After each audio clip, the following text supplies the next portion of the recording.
Uma das coisas que vem mais marcando a temporada atual é exatamente essa inconsistência das principais equipes da F1. A Red Bull começou o ano dominando e de repente toda a vantagem caiu ao ponto deles parecerem até ser a quarta força geral do grid, e agora eles estão de volta no mesmo nível da McLaren. A Ferrari começou a temporada sendo a principal competidora da Red Bull e inclusive venceram até 2 corridas antes da McLaren conseguir 2 vitórias, então do nada o carro parecia ser pior até do que da Aston Martin. Só que desde a volta da parada de verão eles conseguiram ser competitivos novamente. Enquanto a Mercedes vem sendo uma verdadeira definição de montanha-russa, eles têm corrida que parece ser disparados o melhor carro, enquanto outras parece que a Sauber tem mais chance de vencer a prova do que eles. E até se a gente pegar a Aston Martin nessa discussão, como por exemplo, eles começaram o ano até que bem, com o Alonso brigando no top 6 com frequência, mas a cada atualização o carro parece que piora e fica mais inconsistente. Agora, a equipe que conseguiu manter essa maior consistência ao longo da temporada foi a McLaren, que desde o GP de Miami tá sendo colocado ali na cesta dos favoritos para vencer todas as etapas, independentemente de qual seja a pista ou o clima que eles estiverem correndo. Mas o que eles estão fazendo de diferente dos principais concorrentes? Ao longo dos últimos 18 meses, a McLaren implementou várias atualizações que fizeram realmente diferença no carro, principalmente nessa temporada, quando a gente fala dos GPs da Áustria, de Miami, de Singapura e do Azerbaijão. Sendo essa última atualização pro GP de Singapura capaz de entregar um carro que o Norris conseguiu botar 20 segundos no Verstappen para vencer a corrida, mesmo que ele tenha quase jogado tudo fora no final. Eles não têm só o carro mais rápido, mas também o mais consistente, o que justifica eles estarem na liderança do campeonato de construtores. E é claro que quem torce pra McLaren tá muito feliz com isso. Mas por que as outras equipes não conseguem, então, estar tão consistentes quanto a McLaren? Quando a gente olha para equipes como Red Bull ou Ferrari, eles estão vivendo basicamente um pesadelo de atualizações. Inclusive, o próprio Leclerc usou essa palavra pesadelo para explicar o que estava sendo no meio do ano da Ferrari. Mas a Red Bull, especialmente, que costumava ser essa equipe a ser batida, agora tem problema de correlação de dados entre a simulação e o desempenho na pista. Isso é um enorme sinal de alerta, porque a Red Bull ignorou esses problemas por muito tempo. Na temporada passada, o Checo relatou alguns problemas que ele vinha sentindo no carro, o que o Horner respondeu: não levamos o Checo muito a sério, porque o Max continuou vencendo. O que é até bizarro quando você para pra pensar. Eu entendo você achar que era questão de performance do próprio Pérez, até porque o Max continuou vencendo as corridas, mas não ir atrás de tentar entender dos problemas que o seu outro piloto tá reclamando do carro é até um certo amadorismo que você não espera de uma equipe tão bem estruturada e que compete tanto quanto a Red Bull. E esse problema escalou e começou a afetar todas as atualizações que eles traziam,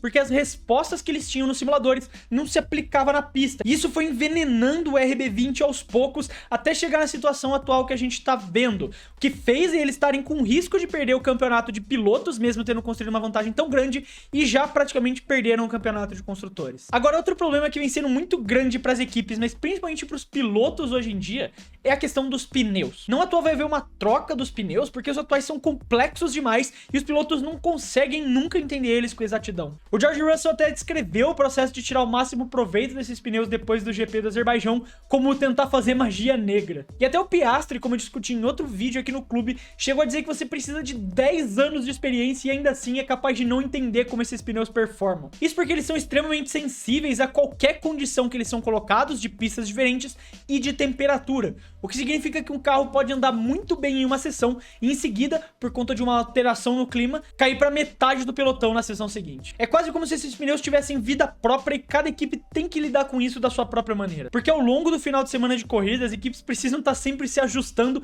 e tentando entender como esse pneu vai se adaptar à nova sessão que elas vão participar. O Russell reclamou também como a performance do seu carro muda drasticamente de uma sessão para outra.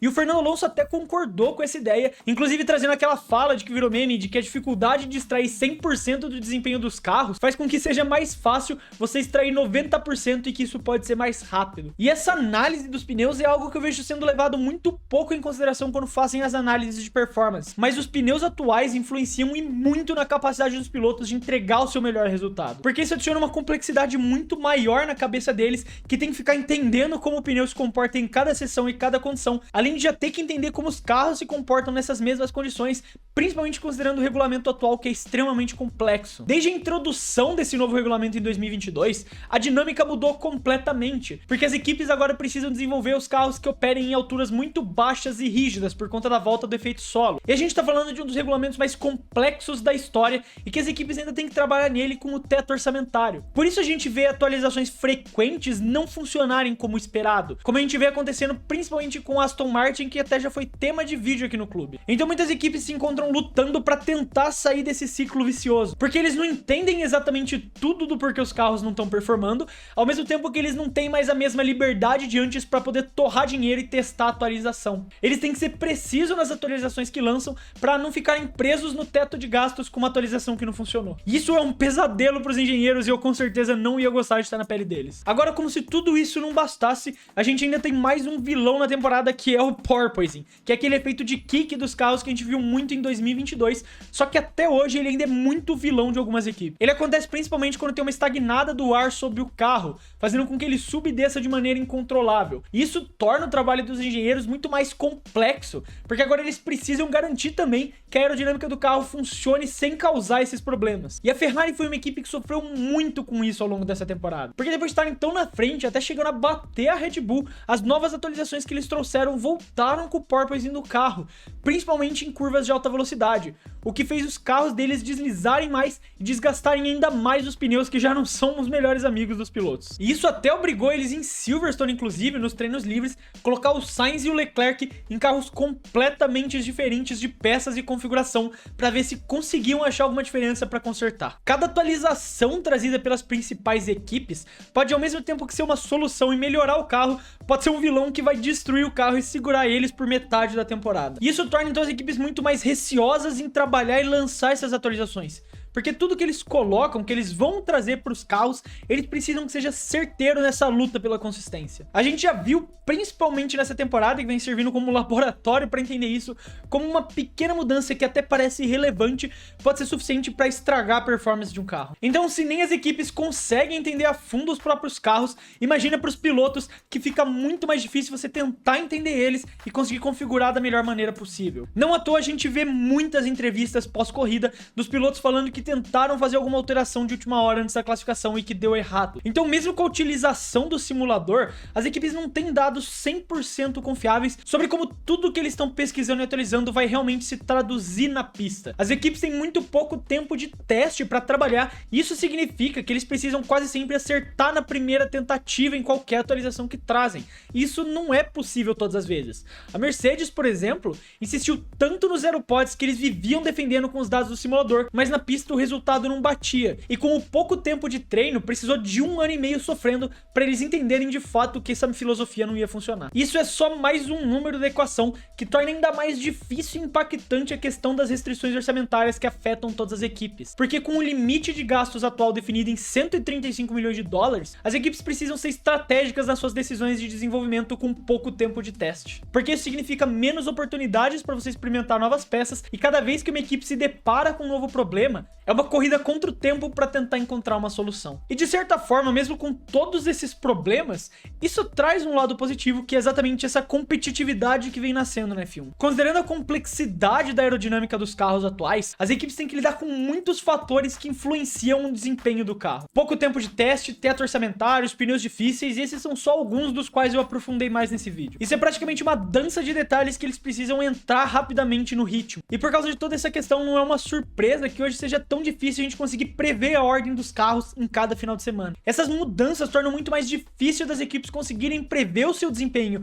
e dos adversários, o que aumenta esse grau de dúvida em cada corrida. A F1 atual se tornou uma verdadeira caixa de surpresas, porque cada corrida pode apresentar novas dinâmicas, e isso cria esse sentimento de ansiedade para cada etapa, porque a gente não sabe exatamente o que esperar. Será que a McLaren vai continuar a dominar, ou alguma outra equipe vai conseguir bater de frente com eles? A gente nunca tem como ter 100% de certeza até de fato a hora que os carros estão na pista. A F1 é um esporte complexo e cada equipe tem que lidar com seus próprios desafios e incertezas. Enquanto a McLaren vem se destacando por conseguir uma melhor consistência com seus adversários, tanto Red Bull, Ferrari e Mercedes vêm batalhando entre si para encontrar essa fórmula. E essa imprevisibilidade das corridas vai só aumentar cada vez mais com os limites orçamentários, aliados com essa quilometragem limitada de testes que é imposta nas equipes. A F1 tentou equilibrar o esporte num regulamento que prometia diminuir o ar sujo e permitir que as equipes guiassem mais próximas uma das outras. E ela vem conseguindo finalmente entregar essa promessa, mas talvez não por mérito das equipes de conseguirem encontrar formas de tornarem seus carros mais rápidos, sim por conta dessa enorme complexidade e dificuldade que se tornou conseguir fazer um carro consistente na Fórmula 1 atual. Mas aí tá, porque as equipes vêm tendo tanta dificuldade de entender os seus carros atualmente.